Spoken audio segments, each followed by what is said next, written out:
아르헨티나 다녀오면서 제가 가장 먼저 여러분에게 하고 싶은 아주 짧은 간증은 정말 하나님이 천지를 창조하시고 지금도 살아계시다 하는 것을 느끼고 왔습니다.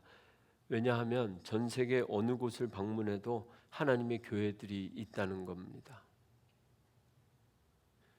전 세계 어느 곳을 가도 하나님의 교회들이 있다는 것, 그리고 지금도 교회들이 세워지고 있다는 것, 더 놀라운 것은 그 일에 우리가 함께 하고 있다는 것. 하나님께서 살아계시고 역사하시는데 그냥 역사하시는 것이 아니라 우리를 통해서 역사하신다. 특별히 이번에 그 아르헨티나 에베네셀 교회는 수요일 저녁 예배 시간에 제가 좀 더 많은 사진들 가지고 설명을 드리겠지만, 이 아르헨티나가 원래 엄청나게 잘 사는 나라였다는 것은 알고 계시죠? 네. 그곳에 있는 한인 교회들도 이곳 몬트리올에 있는 저희들 교회는 비길 바가 아닙니다. 코로나 전에는 5,000명씩 모이는 한인 교회가 있고요. 지금도 1,000명 단위 한인 교회가 있으니까 한인 규모로도 아주 큰 커뮤니티가 있는 이민 사회였습니다.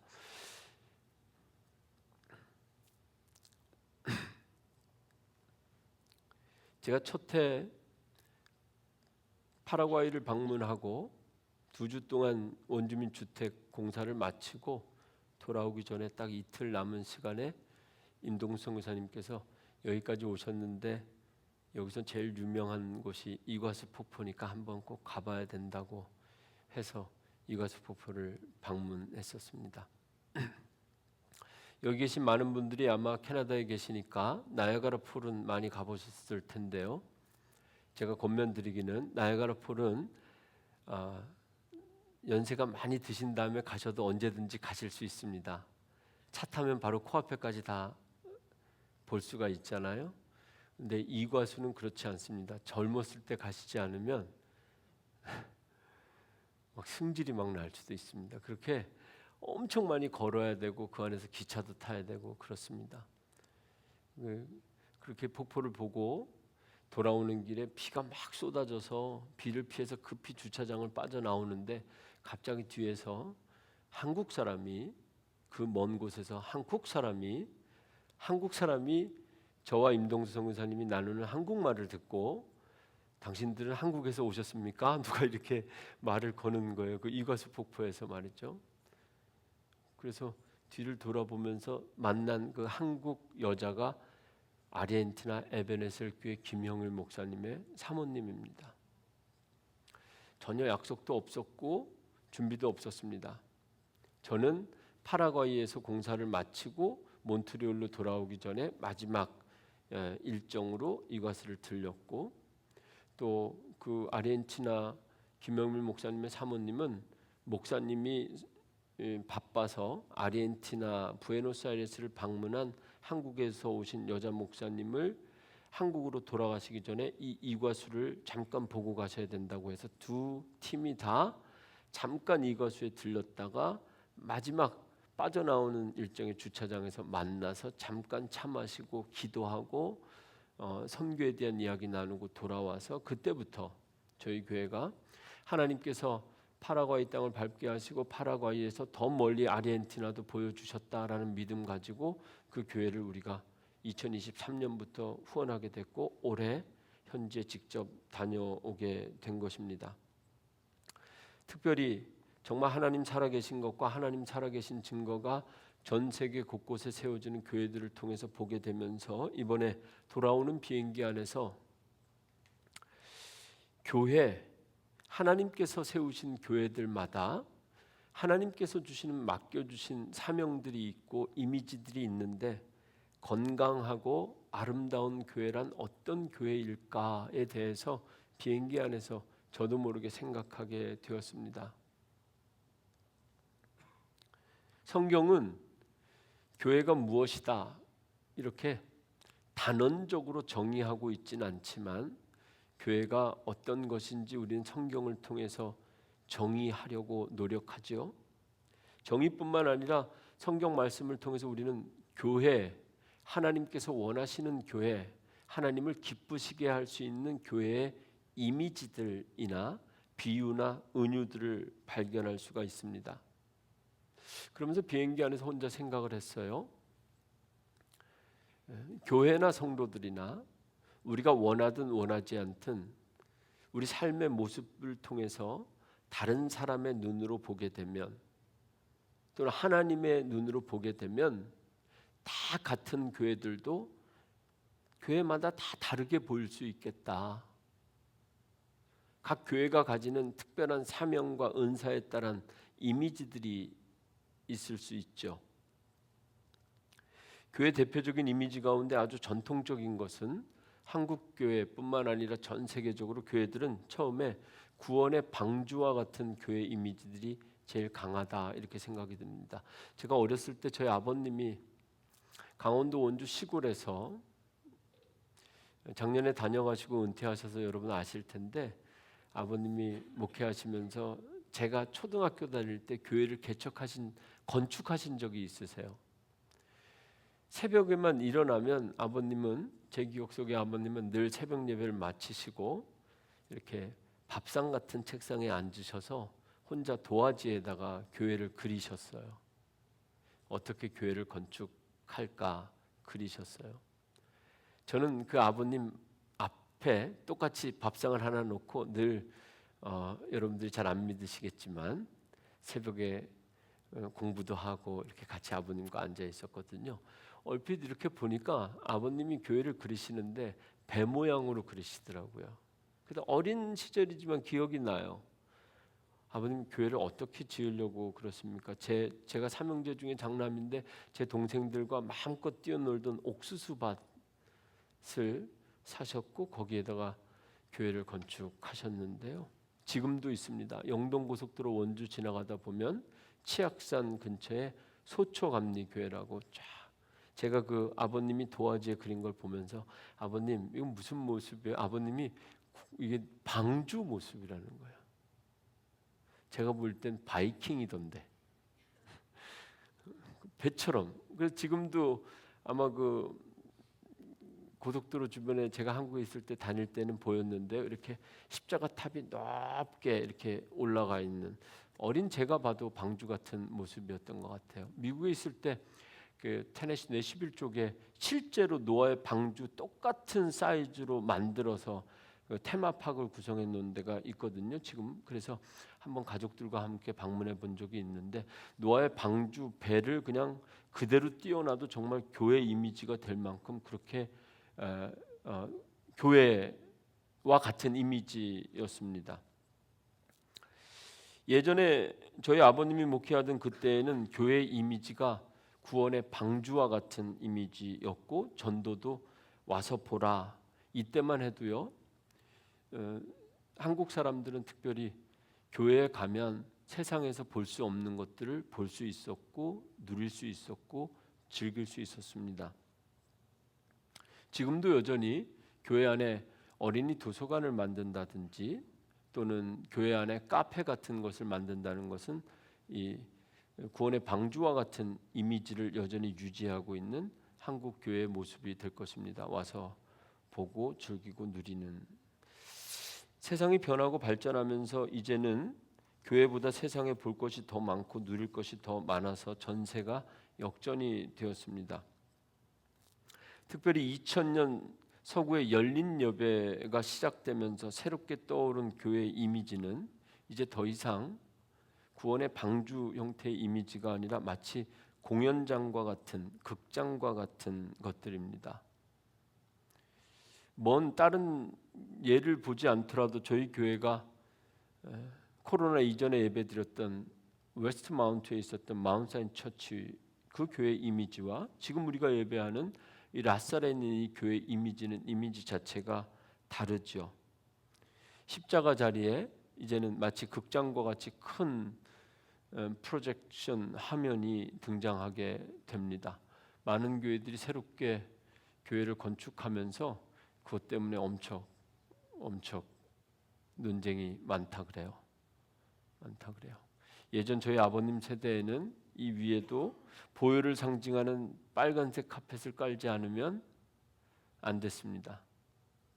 요즘은 그래도 다행히 우리가 예배하는 데는 이렇게 양쪽에 스크린이 있고 가운데 여전히 십자가가 있지만, 여러분들 이렇게 화면으로 보면 요즘 짓는 교회들은 이미지 자체가 다르기 때문에 메인에 큰 프로젝트가 있고 십자가를 잘 찾아야 볼 수 있는 그런 이미지들로 바뀌게 되죠. 더 나아가서 최근에는 이런 교회 이미지들이 공연장이나 극장을 넘어서 이제는 마치 쇼핑몰이나 백화점과 같은 이미지로 나타나기도 합니다.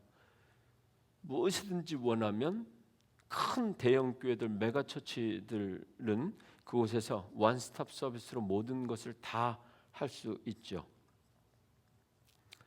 교회가 또 어떤 교회들은 치유센터나 병원과 같은 이미지를 가지기도 합니다. 상담을 전문적으로 제공하기도 하고요. 그리고 도심 속에 있지만 매일 저녁 신유 집회 같은 환자들을 중심으로 특별한 은사를 가지고 집회를 하는 교회들, 그런 교회들은 아마도 교회이지만 이미지는 마치 병원이나 상담센터와 같은 치유센터와 같은 이미지들 있죠. 교회나 목회자들 가운데 이제 MBTI 적성 검사 자격증 가진 분들 많습니다. 제가 신학교를 졸업하고 목회를 준비할 때도 제 동기들 중에서 그 바리스타 자격증 따는 분들도 많았습니다. 또 어떤 교회는 학교와 같은 이미지도 있습니다. 프로그램이 월요일부터 토요일까지 아침 저녁으로 모든 프로그램 문화센터와 같이 열심히 가르치고 교육하고 제자훈련하고 이런 교회들, 학교와 같은 이미지도 있고요. 또 친교가 활성한 교회들은 마치 클럽과 같은 교회들이 이미지가 보여질 수도 있습니다. 교회뿐만 아니라 성도들의 이미지도 우리가 원하지 않든 각각의 이미지들이 있을 겁니다. 제가 기억하는 아버님의 이미지, 예전 저희 아버님 세대, 여러분들도 한번, 여러분들 고향교회 추석이니까요, 한번 좀 생각해 보시죠. 여러분들이 처음 경험했던 여러분들 부모님의 목사님들은 어떤 목사님이셨나요? 유튜브에 나오시는 목사님은 아니셨죠. 저희 아버님은 그냥 자전거 끌고 이렇게 시골길 성경책 이렇게 끼고 그렇게 다니시는 분들의 이미지가 목사님들의 이미지였죠. 요즘 목사님들은 아이패드 손에 들고 이렇게 이런 마이크 뒤 이렇게 꼽고 설교하는 이런 이미지와는 전혀 다른 이미지입니다. 하나님 앞에서 지금 우리들은 이런 다양한 변화와 또 다양한 도전 속에서 하나님께 보여지는 우리의 이미지는 어떤 것일까? 하나님께서 원하시는 모습은 어떤 것일까? 오늘 설교는 하나님께서 원하시는 교회의 이미지, 그리고 성도들의 이미지, 저를 포함해서 말이죠. 특별히 선교의 달, 하나님의 선교에 함께하는 우리 교회, 우리가 하나님 앞에는 어떻게 보여질까? 이미지 메이킹이라고 해서 우리가 만들어낸 이미지일 수도 있고요. 우리의 의지와 상관없이 우리 믿는 모습 그대로, 오늘 예배하고 찬양하는 모습 이대로 한 주가 두 주 되고 두 주가 한 달이 되고 1년이 돼서 우리가 하나님 앞에 어떻게 믿고 예배하는지 그것 자체가 우리의 모습, 이미지가 될 것입니다. 이런 말씀, 이런 생각과 고민과 개인적인 묵상을 하다가 예수님께서 하신 말씀이 문득 떠올랐는데 그것이 바로 오늘 설교 본문입니다. 예수님께서는 오늘날 성도들 그리고 교회에게 주님께서 하시는 말씀 가운데 너희 이미지는 이래야 된다라고 하신 말씀이 있다면 무엇일까? 마태복음 5장 오늘 23절부터 우리가 함께 읽었던 16절까지 말씀 크게 두 가지인데요. 예수님께서 하신 이미지 13절 너희는 세상의 소금이니 그냥 편안하게 말씀드리면 너희는 세상의 소금과 같은 이미지여야 된다는 거죠. 두 번째는 너희는 세상의 빛이라. 너무나 잘 알고 있는 말씀인데 정말 이 두 가지 소금이 되라 빛이 되라, 이 말씀을 우리가 정말 제대로 이해하고 있는가에 대한 아주 짧은 관심이 생겼고, 그래서 말씀을 좀 더 자세히 들여다보게 되었습니다. 오늘 예수님께서 제자들에게, 특별히 제가 아르헨티나 가기 전에 시편 1편 복 있는 사람들은 악인의 꾀를 따르지 않는다, 죄인의 길에 서지 않는다, 오만한 사람들의 자리에 앉지 않는다, 이걸 말씀드렸는데요. 오늘 본문인 마태복음 5장도 복 있는 사람들에 대한 이야기입니다. 마태복음 전체 가운데 5장이면 서두에 해당하는 장이고요.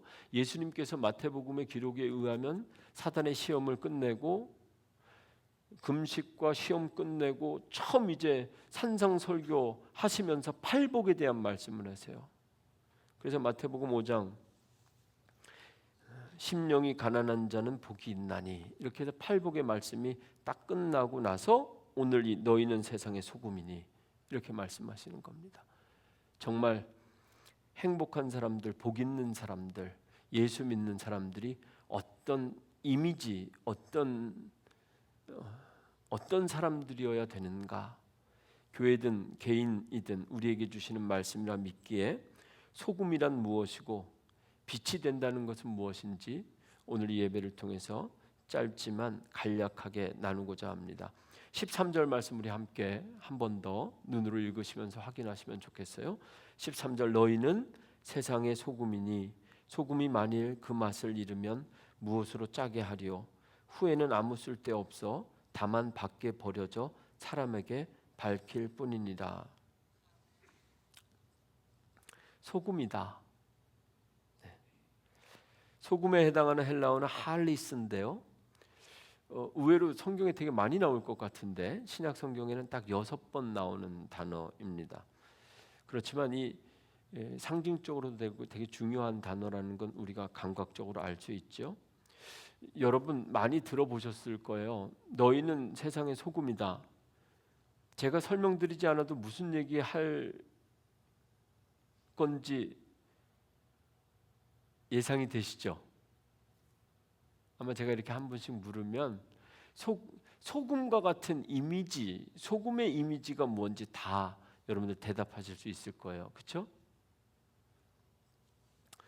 묻고 대답하는 거 별로 안 좋아하시는 것 같아서 그냥 제가 정리한 거를 짤없이 읽어드리도록 그렇게 하겠습니다. 소금은 첫째는 생명을 상징한다 그래요. 병원에 가서 우리 링거 맞을 때 우리 식염수 맞는 것 말이죠. 0.0002%의 소금이 함유되면 그 식염수가 되는 겁니다. 소금은 생명을 유지하는데 반드시 필요한 요소가 소금이라는 거죠. 체액과 같은 농도로 이 삼투압이 가능하게 하는 것. 오늘 이 자리에 의사 선생님 계신 것 같아서 더 자세히 설명은 안 하도록 할 텐데요. 두 번째, 소금은 여러분 얼마 전에 맛있는 고등어를 잡아오셔서 저에게 대접해 주셔서 아르헨티나 갔다 와서도 제가 먹었는데요. 이 가스펜가요?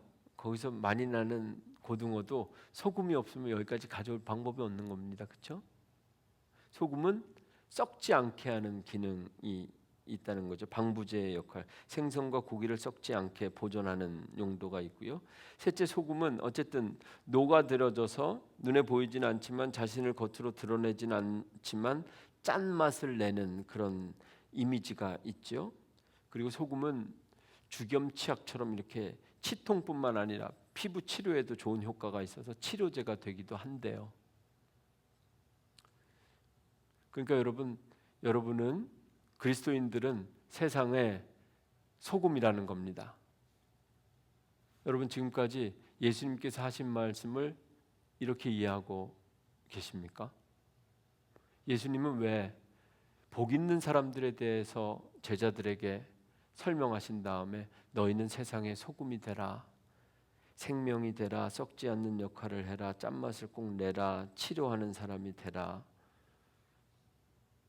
이렇게 말씀하셨을까요? 여러분은 예수님께서 하신 이 말씀을 그동안 어떻게 설교로 듣고 이해했고, 아, 소금이 돼야 되겠다, 난 짠 사람, 짠돌이가 돼야 되겠다.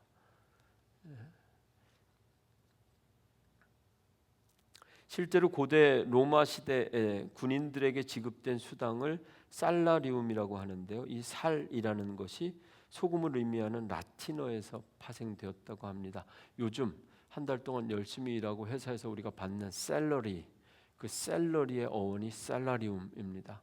실제 소금이 때로는 그 화폐의 가치를 대신할 만큼 역사상으로도, 인류 역사상으로도 중요한 가치를 가지는 거였다는 거죠. 우리가 다 알고 있는 이런 것들 보면 너희는 세상의 소금이라라는 이 말씀을 이해할 때 우리는 성서적인 이해보다 지금까지 세상적으로도, 세상 예수 믿지 않고 복음과 상관없는 없이 소금을 접하는 사람들도 누군지 이해할 수 있는 개념으로 접근했는데 말이죠.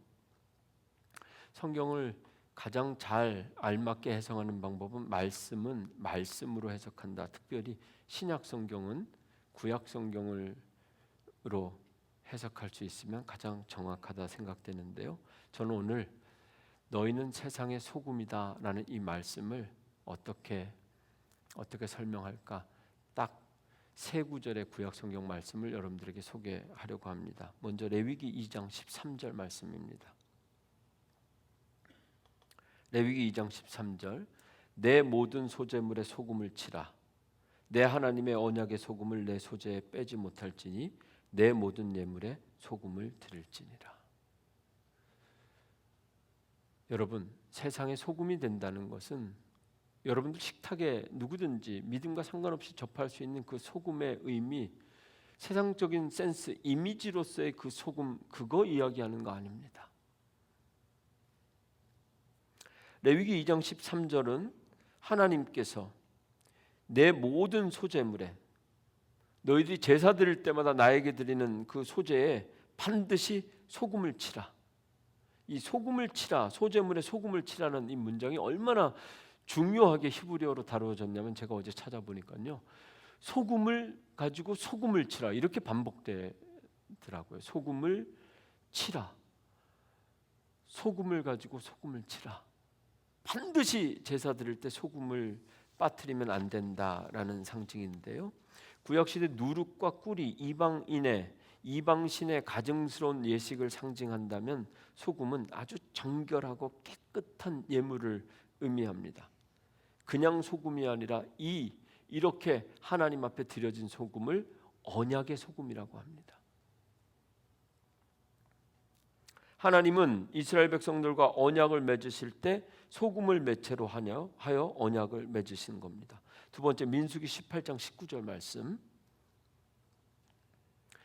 민수기 18장 19절에 이스라엘 자손이 여호와께 거제로 드리는 모든 성물은 내가 영구한 몫의 음식으로 너와 내 자녀에게 주노니 이는 여호와 앞에 너와 내 후손에게 영원한 소금 언약이니라. 소금 언약이니라. 베리트 멜라흐, 소금의 언약이다. 교회가 말이 많고 문제가 많지만 그래도 교회가 세상의 소금이다라는 것, 교회를 통해서 하나님은 세상을 구원하고 지금도 역사하고 계시다는 것. 마지막으로 역대하 13장 5절 말씀, 이스라엘 하나님 여호와께서 소금 언약으로 이스라엘 나라를 영원히 다윗과 그의 자손에게 주신 것을 너희가 알 것 아니냐. 여러분, 너희가 세상의 소금이라는 것은 일반적인 상식과 이미지로 알고 있는 그 소금, 그 정도 이야기가 아니라는 겁니다. 우리는 지금 여전히 세상 속에서 실패한 것 같고, 불순물도 많이 섞여 있는 것 같고, 쓰러진 것 같고, 넘어져 있는 것 같지만 우리는 이미 하나님께 깨끗하게 정결하게 구별돼서 썩지 않게 영원한 생명으로 딱 하나님 앞에 드려진 그런 소금과 같은 존재라는 겁니다.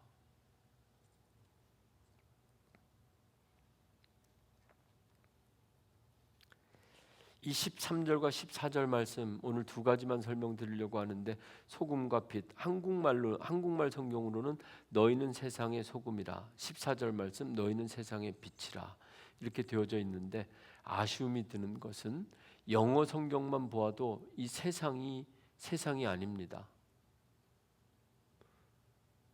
소금 13절은 아마도 the salt of the earth, 한국말로 세상의 소금이라고 번역됐지만 영어로는 earth, 지구의 소금이다. 그래서 오히려 정확한 표현은 땅의 소금이다, 이렇게 번역하는 게 맞을 것 같습니다. 땅 위에, 땅의 소금이다. 사실 이게 한국 사람들은, 우리는 소금, 제가 이번에 아르헨티나 갔는데도 뭐가 유명합니까? 제가 파라과이 다녀왔을 때 비누 나눠드렸는데 비누가 그렇게 빨래가 잘 된다면서요. 더 달라고 그러는 분들이 있더라고요. 이번에 아르헨티나 갔다 오면서도 뭐 좀 사오려고 그랬는데 물어봤더니 아르헨티나가 소금이 그렇게 유명하다 그러더라고요.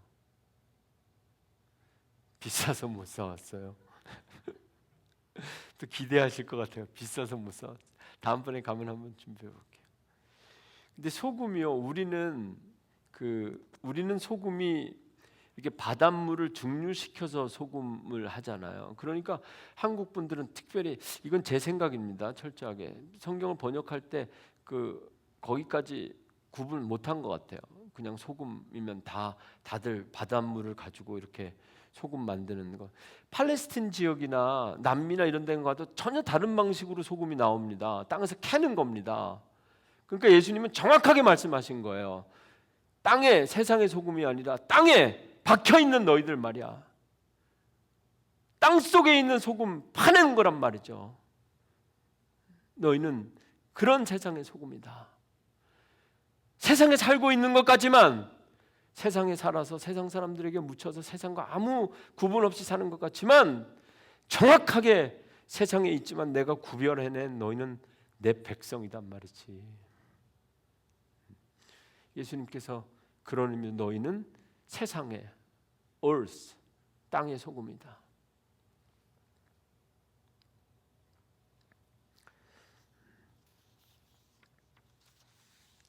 너희는 땅에서 캐낸 내 소금들이다, 이렇게 들립니다. 우리는 하늘의 소망을 가지고 살지만 이 땅에 사는 사람들, 땅의 사람들, 아마르트, 땅 속에 갇혀 있는 것 같고 박혀 있는 것 같지만 하나님과 영원한 언약을 맺은 소금과 같은 존재들이다.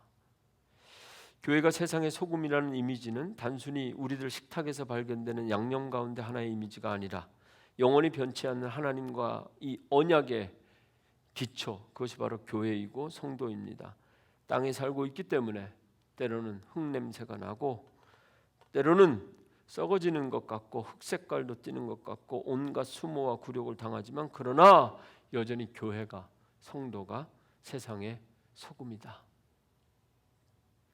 너희는 세상의 소금이니 소금이 만일 그 맛을 잃으면 무엇으로 짜게 하려? 후에는 아무 쓸데없어 다만 밖에 버려져 사람에게 밟힐 뿐이니라. 직접 땅에서 캐낸 소금들은요, 잘 관리를 하지 못하면 짠맛은 다 빠지고 정말 흙처럼 그렇게 남는다. 그래서 실제로 예수님 시대에 그런 소금들은 흙처럼 흙 위에, 길 위에 뿌려지고 버려졌다고 합니다. 우리 삶의 내용과 형편이 다 다르지만, 교회들에게 맡겨주신 사명이 다 다르지만, 오늘 주님께서 우리에게 주신 말씀처럼 너희는 세상의 소금이다. 정말 우리는 달라도, 세상 가운데 살지만 달라도 무언가 다른 사람들, 이미 하나님 앞에 거룩하게 소금을 치라. 하나님께서 하나님께 구별돼서 정결하게 하나님께 드려진 사람들이다라는 것. 앞으로 소금을 보실 때마다, 세상의 소금이라는 이 주님의 음성을 들을 때마다 지금까지 이해했던 것보다 더 큰 책임감과 더 큰 거룩함과 그리고 더 큰 존재감을 떠올릴 수 있는 그런 이미지가 될 수 있기를 주님의 이름으로 축원합니다. 두 번째, 세상의 빛이라. 소금이 미각적인 이미지라면 빛은 시각적인 이미지입니다. 그런데 놀라운 것은요, 이 두 번째 설명은 아주 짧게 할 수 있을 것 같아요. 빛은요, 빛은 오직 빛으로 오신 주님, 우리가 이렇게 고백하는 것처럼 빛이라는 이미지는 오직 하나님과 예수님께만 적용되는 이 이미지인데, 지금 주님께서 너희는 빛이라고 말합니다. 그래서 이 14절의 빛은 그냥 세상의 빛이 아니라 헬라어로는 코스모스, 우주의 빛이다. 그러니까 이 뉘앙스를 제대로 살려보면 너희는 땅 위의 소금이고 너희는 우주의 빛이다. 이런 느낌이어야 합니다. 여러분, 주님께서 우리에게 너희는 빛이 되라고 말씀하시면 어떤 의미인가요? 많은 분들이 어떻게 설교하셨는지 다 알고 있습니다. 어둠을 밝히는 빛이 되어야 된다. 작은 촛불 하나가 녹여서 태우듯이 그런 빛이, 그런 이미지가 돼야 다 좋은 이미지죠. 그렇지만 이 세상에 빛이 되라고 하는 이미지는 철저하게 선교적인 이미지입니다.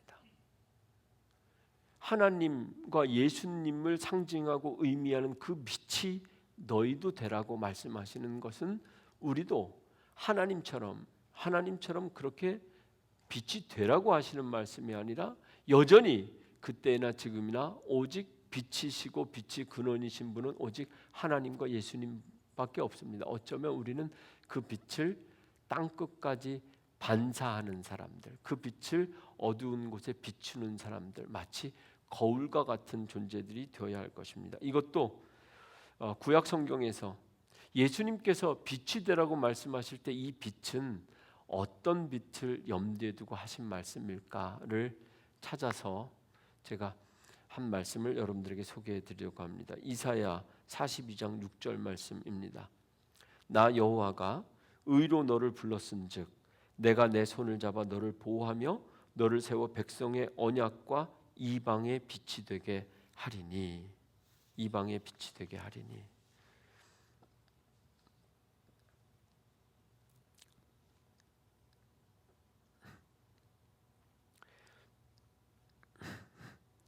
언약의 소금, 우주의 빛, 그리고 산 위의 동네와 같은 이미지들은 모두 교회가 가진 선교적인 정체성과 사명을 보여주는 이미지들입니다.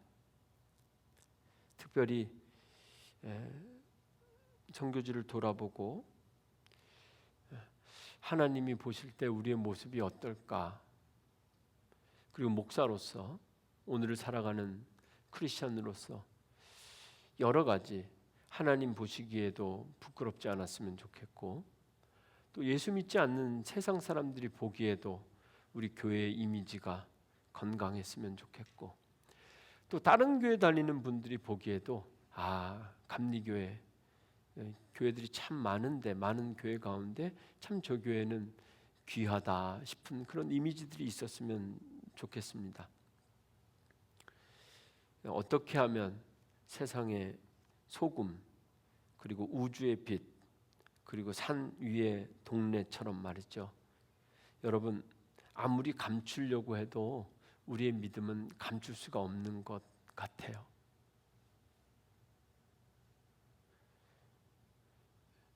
몰래 예수 믿을 수 없잖아요. 아무리 안 보이는 곳에서 헌신하려고 해도 드러나지 않는 게 없어요. 우리는 늘 악한 것, 죄된 것을 숨기려고 하지만 사실 오늘 이 소금이 되라 빛이 되라 하는 이 말씀을 통해서 지금까지 나는 하나님 앞에 어떤 모습이었을까? 지금까지 선교하느냐고 열심히 했는데 우리의 모습은 어떤 모습이었을까?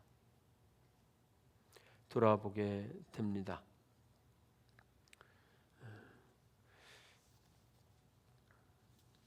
너희는 세상의 빛이라 산 위에 있는 동네가 숨겨지지 못할 것이요.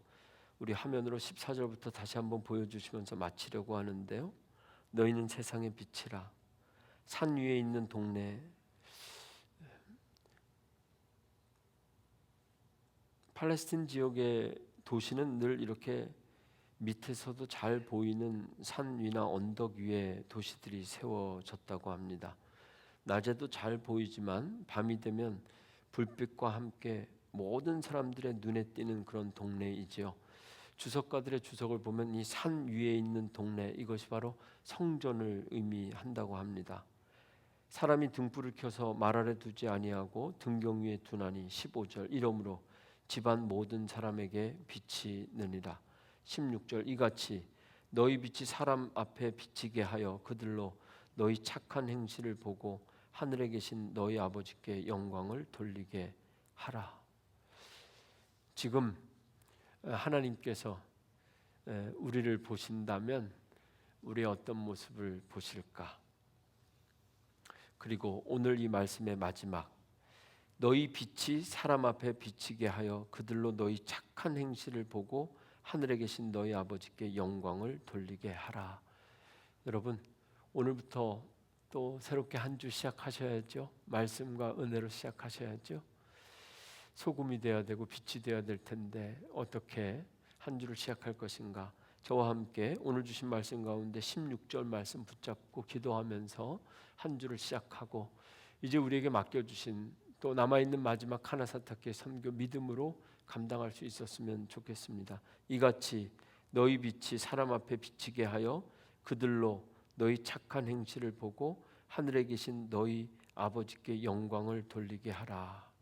하나님 앞에 지난주 나의 모습 또 이번 주 나의 모습 어떤 모습일까? 때로는 두렵기도 하고 때로는 오늘 예배 시작할 때 기도한 것처럼 의자 밑에 숨고 싶을 만큼 부끄럽기도 한 것이 사실입니다. 그러나 다시 한번 믿음으로 말씀으로 세상의 빛과 소금 되어서 우리의 모습, 우리의 이미지로 인하여 세상이 하나님 앞에 영광 돌릴 수 있는, 크고 작게 영광 돌릴 수 있는 귀한 한 주가 될 수 있도록 성령님께서 우리를 인도하시고 지키시고 돌보실 줄로 믿습니다.